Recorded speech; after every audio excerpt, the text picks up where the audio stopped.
పడుతుంటారు, దేవుని సంఘం మీద ఆయాస పడుతుంటారు, దైవజనుడి మీద ఆయాస పడుతుంటారు, దేవుని ప్రజల మీద ఆయాస పడుతుంటారు.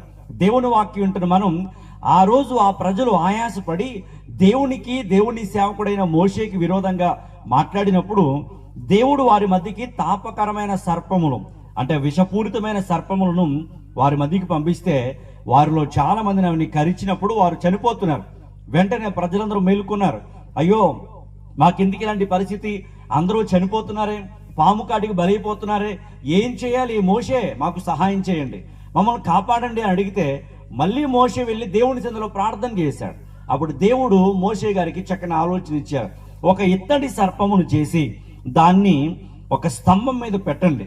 ఎవరైతే ఆ ఇత్తడి సర్పమును నిదానించి చూస్తారో, దాని వైపు స్ట్రైట్ గా చూస్తారో వారు బ్రతుకుతారు. పాము కాటుకు గురైన వారు